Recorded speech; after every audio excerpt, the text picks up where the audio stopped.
Всем привет! На связи компания PandaWay. Ребят, как и обещали, мы приехали в салон Chery и посмотрели, протестировали автомобиль EQ1. Китайский маленький муравей.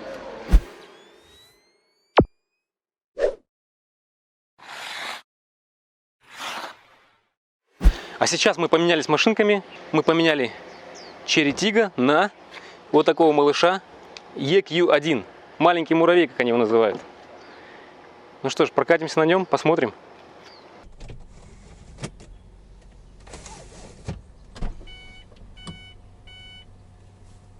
Ну что, после просторного Tiggo прокатимся на маленьком муравье. Ух ты, блин, как они неудобно настроили-то его. Спали, что ли, здесь, пока нас ждали? Наверное. Так. Ну тут, смотри, дисплей яркий, красивый. Вообще машинка здесь с интерьером мне больше нравится. Ну, такая женская, мне кажется, знаешь, такая. И вот как бы вот лючок такой, вот прям вот это все, знаешь, такой. Не то чтобы женская, мне кажется, она просто живая, знаешь, такая консервативная. Ну что, ребят, поедем теперь на маленьком муравье. Вот, кстати, здесь, смотри, вот сейчас освещение солнечное, да, и я не вижу, что драйв горит. Ага. Оно все белое. Что это было? Всё. Что за странные звуки? Это мы поехали. Так, слушайте, ну руль здесь, во-первых, пожестче. Я имею в виду сам руль. Он такой, знаешь, уже как будто пластиковый прям. У Chery он мягенький. Качество сборки. Вот такое. Качество сборки здесь, слушай, ну, похуже. А причем стоит он не намного дешевле. Если этот за 80 стоит, да? А смотри, сколько? 70. 69 тысяч юаней на выставке стоило.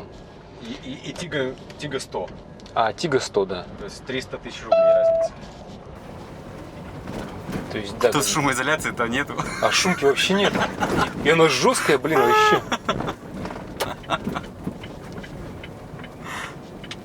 Слушай, вообще просто небо и земля.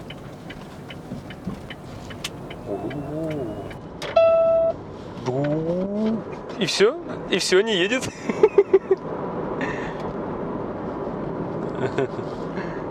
Но, кстати, тормоз не такой жесткий. Тормоз поплавнее. Блин, ну шумки вообще нету. Вообще нету. А может люк закрыть? Может тише станет тогда? То есть, по-твоему, шторка решает. Чуть не совсем. Гул самолетов спрятали. Экран ярче, Леш, экран ярче здесь. Экран, да, экран ярче. Он побольше, да, по-моему? Экран водителя вот здесь мне больше нравится. Он, знаешь, как-то так посовременнее такой выглядит.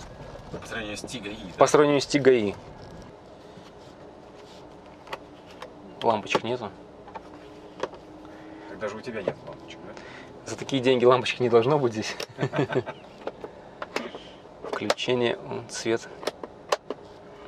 Зеркало, смотри, какое маленькое вообще. То есть в Tiggo-то оно такое. Но люк, кстати, здесь-то побольше, чем у Tiggo. У Tiggo вообще что-то какая-то такая маленькая дырочка. Здесь прям вон во всю крышу. Да. О, проверил сигнал. Сигнал что-то какой-то дешевый. Давай еще раз.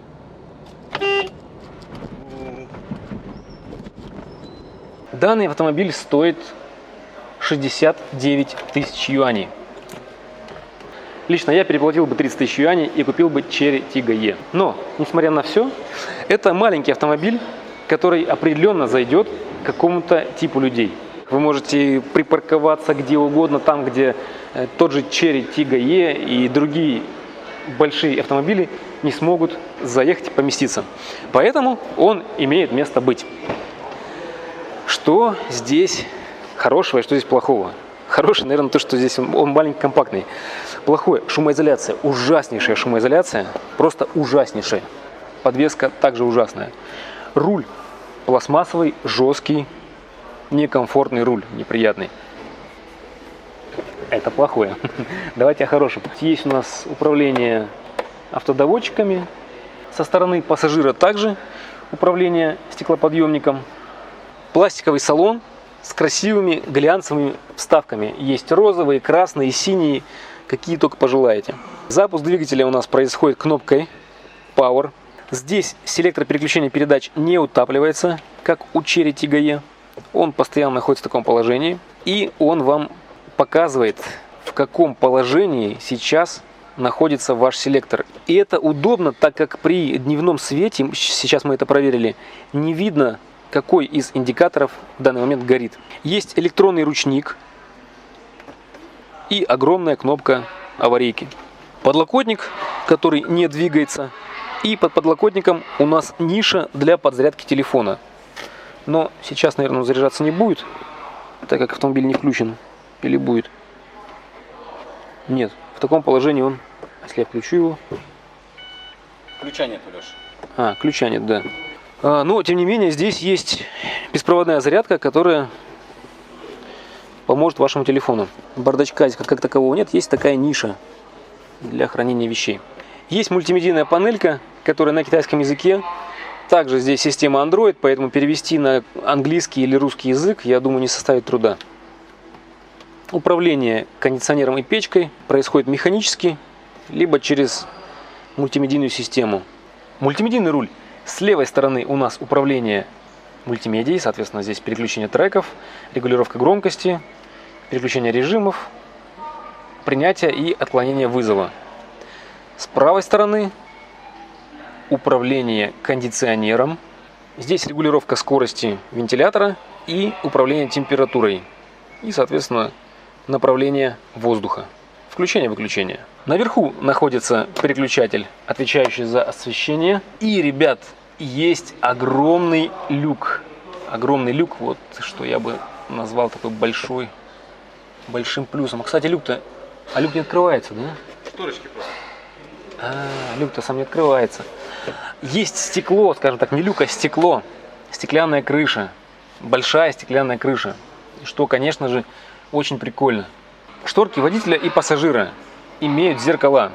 Без освещения, без света, без лампочки. Но, тем не менее, в каждой шторке есть зеркало.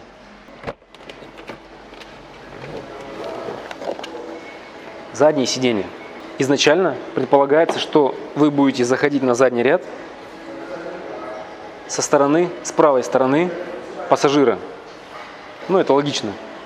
Поэтому здесь у нас нету функции быстрого откидывания кресла. То есть можно это сделать, но это будет вот так вот тесно. Пролезть можно, протиснуться, но неудобно. А вот со стороны пассажирского сидения выполнено это все намного комфортнее. Здесь у нас есть вот такая кнопка, которая автоматически отодвигает сиденье и опускает спинку кресла. Вот. И теперь совсем другое дело. Теперь можно сюда залезть. Вторая кнопка возвращает кресло в первоначальное положение, но не до конца. Знаешь, мне кажется, это продумано для того, чтобы тебя не зажать. Да. То есть она максимально комфортно отъезжает для пассажира заднего. Ну, в принципе, да, смотри. Ты со своими длиннющими ногами Да. поместился. А если я хочу дальше сдвигать, то только ручками. Там еще девочка на коленях поместится. Кстати, смотри, здесь же половинки шторок. Я свою половинку открыл, водителю не мешать это все, и я еду и наслаждаюсь звездами. Вот так вот открыли дверь и вышли. Ну, почти нормально. Здесь у нас два разъема зарядки. Переменным током и постоянным током, соответственно. Правая зарядка заряжает автомобиль за 7-8 часов, левая за 30 минут до 80% с нуля. Но это все китайские типы зарядки. В багажничке у нас имеется вот такой вот в комплекте буксировочный крюк. Вот так он пришит в карман. Кресла откидываются. Кресло откидывается. А здесь у нас что-то неинтересно. Как-то можно ее открыть или нет? О, можно, смотри. Я открыл. Технический лючок для обслуживания подвески. С одной стороны и с другой. Аварийный знак. И ничего больше. Давай попробуем ее вытащить. Вдруг получится. В прошлый раз не получилось на выставке. Вот, смотри. Ха-ха-ха. Докопался до нее. Короче, здесь ничего нету. Есть только номер кузова. Здесь у нас обивочка такая матерчатая. И, соответственно, здесь ручное открытие багажника. Багажник откидывается и превращается в ровный пол. Спать здесь не получится, но разместить какой-то большой груз вполне можно. Но придется ехать вдвоем. Маленький небольшой автомобильчик, который кому-то, наверное, понравится. Слушай, ну мне кажется, вот добавь в него шумки чуть-чуть получше. Замечательный автомобиль. По большому счету, все твои претензии, все мои претензии сводятся к тому, что шумки нет. Но он еще и не едет. Ну, девочка пусть едет медленно. Там у него двигатель 35 киловатт. Ну, по городу же поедет. По городу поедет. Автомобиль городского типа, не для междугородних путешествий. Сели, поехали на работу, съездили в магазин, закупились, затарились, приехали домой, поставили на зарядку. Все. А теперь откроем капот. Давайте заглянем под капот этого замечательного автомобиля. Опа. О. На примере капота. А капот, Шумки кстати. нет. Кстати, капот, смотри, он снимается вообще вот так. О, Видишь? О, вот так. Оп. если это решение видел, смарт.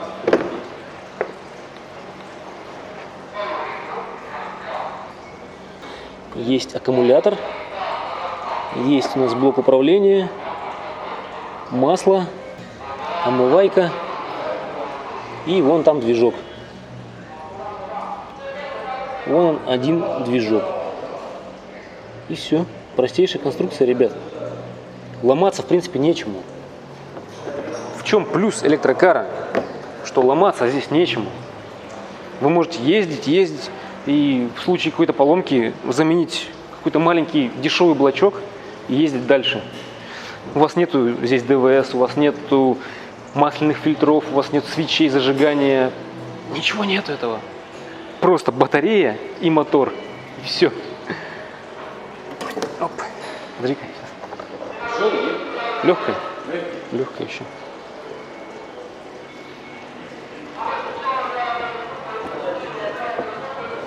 Вот так раз. Все.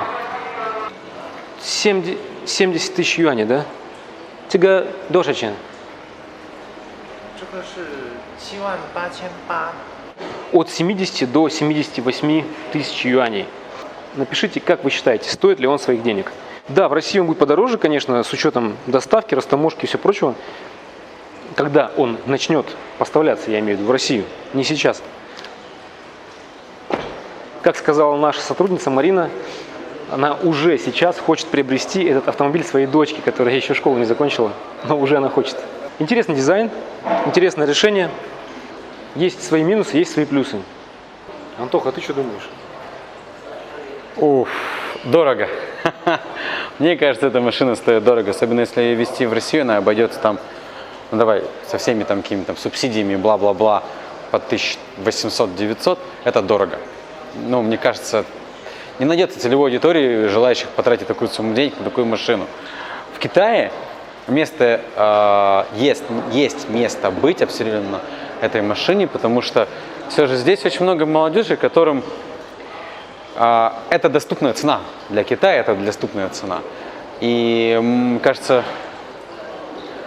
молодым парам, без детей, этой машины будет достаточно, чтобы передвигаться в больших городах.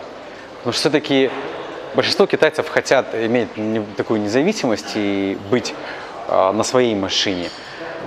Будь она по цене 500 тысяч, 50 тысяч юаней, как мы видели, джелевские, она была бы конкурентоспособна. А здесь я не понимаю, почему она должна стоить таких. Спасибо, что посмотрели данный ролик до конца. С вами была компания PandaWay. Оставайтесь с нами, впереди много интересного.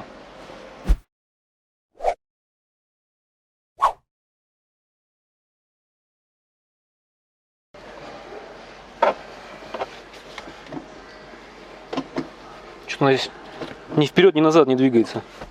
Сидушка, похоже, сломана. Ну ладно.